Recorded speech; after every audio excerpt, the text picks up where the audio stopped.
Nós já estamos aqui nos nossos estúdios com o doutor Vinícius Rocha, ele que vai falar um pouco para a gente, né? Vai falar um pouco do julgamento do Jair Bolsonaro e também dos outros 7 réus, né?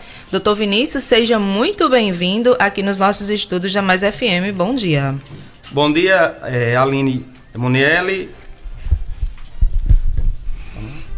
Bom dia, Aline Emanuele, João Andrade. Na apresentação técnica de Tiago, José Augusto, que já é meu amigo aí de longa data, e a todos os ouvintes da Mais FM. A princípio, eu quero agradecer mais uma vez a participação, o convite aqui da equipe da Mais FM de estar nesse programa tão privilegiado e tão importante para a nossa população. E eu quero esclarecer que hoje eu trarei aqui algumas análises técnicas, algumas análises perfunctórias, não adentrarei propriamente no mérito do julgamento, em relação aos crimes que foram ao ex-presidente imputados, até porque não tenho propriedade para isso, né? Eu não vi o processo, não vi as provas que foram colhidas, porém farei aqui uma análise, como eu disse, perfunctória, de questões preliminares que foram levantadas no julgamento e que, no meu ponto de vista, tinham sim um condão de mudar todo o rumo processual. De antemão, eu advirto que eu não tenho lado partidário, certo? Não sou do lado A ou lado B, e também não tenho nada contra quem vota ou apoia no Lula ou no Bolsonaro. Porém, do ponto de vista técnico, eu trarei algumas questões que, no meu ponto de vista, se fossem de fato observadas, deveriam ter mudado aí o curso processual e, no meu ponto de vista, se aproxima mais daquilo que a gente entende como coerente dentro do direito, certo? As questões preliminares que eu tenho a levantar justamente são as questões levantadas pelo ministro Fux, que, no meu ponto de vista, foi o voto mais coerente dentro de todos os ministros ali da corte. O ministro Fux, a título de exemplo, trouxe a questão da incompetência absoluta de julgamento do STF, que, no meu ponto de vista, está corretíssimo. Eu vou explicar por quê. O ministro explicou que a competência de julgar o ex-presidente era, de fato, da Justiça de primeiro grau, assim como o Lula teve a oportunidade de ser julgado pela Justiça de primeiro grau. Ou seja, deveria ter passado pelo juiz de primeiro grau, depois, como Lula foi, ter recorrido ao TRF, depois STJ e, por último, STF. O ex-presidente Jair Messias Bolsonaro não teve a mesma oportunidade, certo? Então, o Fux disse que a competência de julgamento seria, sim, do juiz de primeira instância. E aí, em decorrência de que Bolsonaro não estaria mais ocupando o cargo público e, consequentemente, não teria mais o foro privilegiado. E aí, de forma inovadora e surpreendente, o STF simplesmente disse: não, peraí, a teoria que a gente vai adotar a partir de agora, 2025, somente a partir de agora, é estranho, é a teoria da contemporaneidade e não da atualidade, que são questões diferentes. E aí, a prerrogativa de foro, ela não se aplica apenas a quem está no mandato, mas quem também está sendo investigado por crimes diretamente relacionados ao exercício da função.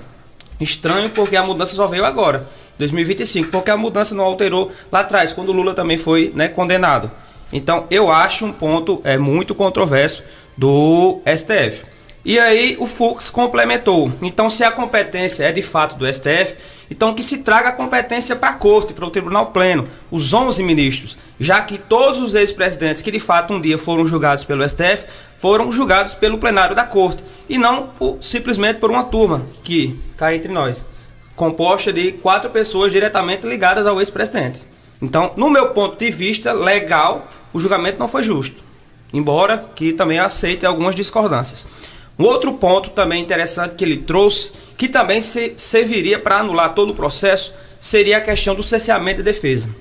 Poucas pessoas sabem, mas algo em torno de 70 terabytes, isso significa bilhões de arquivos, páginas, vídeos, fotos, áudios, foram entregues à defesa, aos advogados de defesa, pouco menos de 20 dias antes do início da colheita dos julgamentos, o que é um absurdo, o que representa uma fraude processual, não respeita o devido processo legal, o contraditório, a ampla defesa. Não há, e aqui eu falo com propriedade, como analisar e montar um esquema técnico no intuito de defender o seu cliente 20 dias antes da colheita dos julgamentos, e aí você tem essa oportunidade de analisar mais de 70 terabytes, aproximadamente 70 terabytes.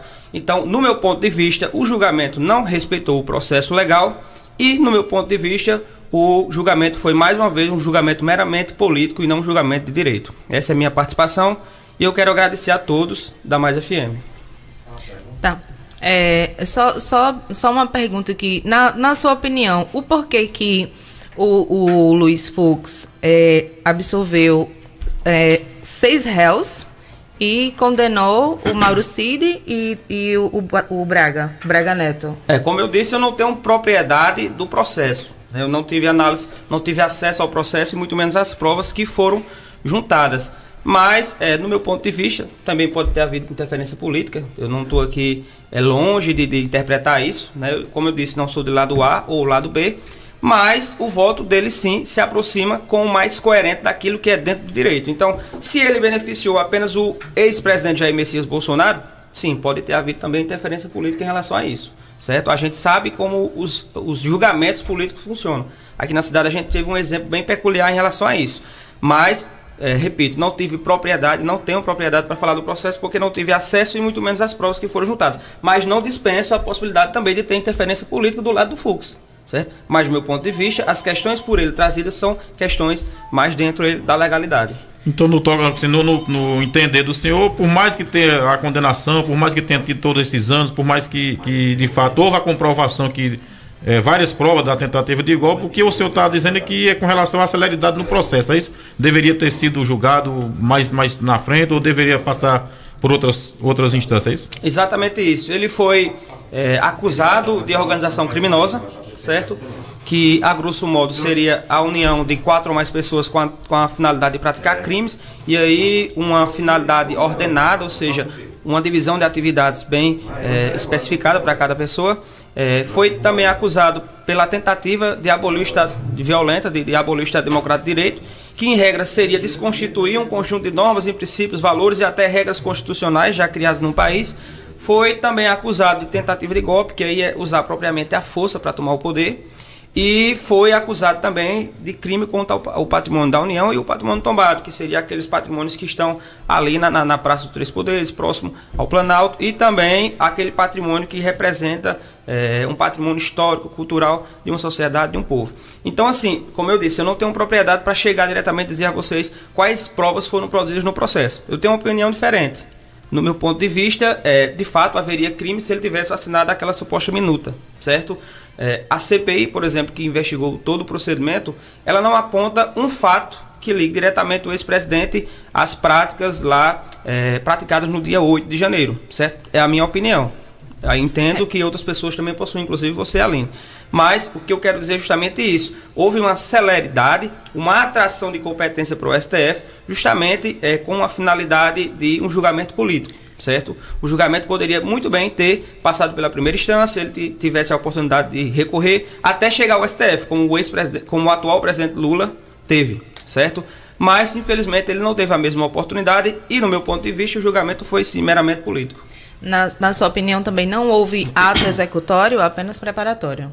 Isso. E o que a gente entende pelo direito é que os atos de mera preparação, de conjectura, eles não podem de fato ser punidos. A gente só pode punir de fato aquilo que é praticado e consumado. Mas vou repetir mais uma vez, posso estar errado porque não tive acesso ao processo propriamente, certo? O que eu trouxe foram questões técnicas e uma análise superficial das preliminares de mérito, que no meu ponto de vista são as mais coerentes dentro de todos os ministros que foram ali e fizeram seu voto. Alguns ouvintes ligam aqui, inclusive quem defende, claro, né, a ala bolsonarista, diz o seguinte, que não houve o golpe.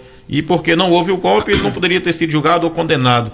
O que diz a lei no tocante? Mesmo que você não deu o golpe, mas você tentou ali e articulou, e como foi algumas provas, claro, evidente lá bem clara no julgamento. Isso e não o que diz a lei como... nesse tocante do que eu não fiz, mas eu articulei ou tentei. Assim, o que a gente entende por tentativa no direito é quando você inicia um ato executório e ele não se consuma por uma circunstância alheia à sua vontade. Então, no meu ponto de vista, ele não iniciou um ato executório. Os atos apenas ficaram ali nos atos meramente preparatórios, certo? Agora, por exemplo, se ele convoca o Exército, né? Não sei se no processo tem essa parte. Se convoca a população, né? Eu quero que todo mundo que tem uma arma, o Exército ou todos os militares, a partir desse dia a gente vá enfrentar o Congresso para tomar o poder. E aí, ao chegar no Congresso, eles encontram uma outra força armada, certo? Um outro grupo militar que impeça que de fato o poder seja tomado. Aí sim, iniciou um ato executório e não se concluiu por uma circunstância alheia à sua vontade, que seria justamente o outro grupo militar que impediu o fato. Eu entendo dessa forma. Certo. Para ser ato executório, então, na sua opinião, precisaria estarem armados? Não necessariamente, mas precisaria haver uma execução. Ora, o cara estava simplesmente em casa, certo? Não estava nem lá. E aí foi diretamente ligado, inclusive colocado como chefe da organização, sem diretamente estar no evento. Então, nós precisamos de provas concretas que, de fato, há uma ligação dele com o grupo que, de fato, estava lá fazendo aquele algazarre em frente aos poderes. Então, no meu ponto de vista, pelo menos assim, superficial, de quem não viu o processo e as provas que estão lá dentro ainda, não existiram atos executórios no intuito de levar o ex-presidente à condenação.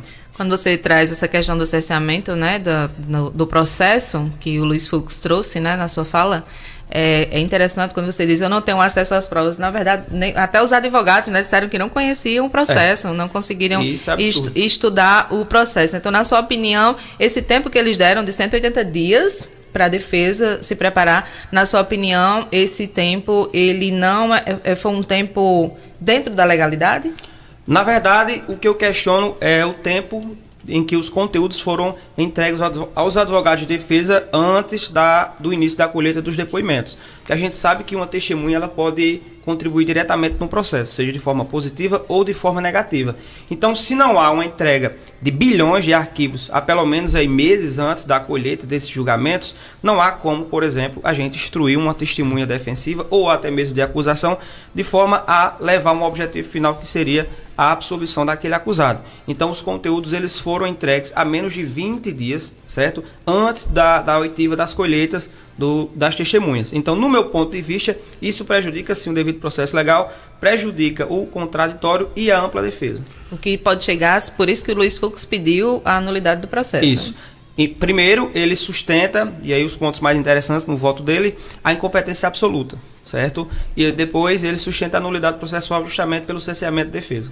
No voto dele, de Fux, que foi, mesmo os 4 sendo, né, a favor que condena, e ele foi o único, né, que não votou contra, o que pode mudar, assim? O que ainda há uma esperança, ainda tem uma luz aí que no final do túnel, assim, que possa revogar tudo isso, ou de fato está mantido aí esse resultado? E quais os próximos passos? Bolsonaro já vai ser preso agora? Quais os próximos passos da justiça? Essa pergunta é bastante interessante e, no meu ponto de vista, não há mais como mudar o julgamento.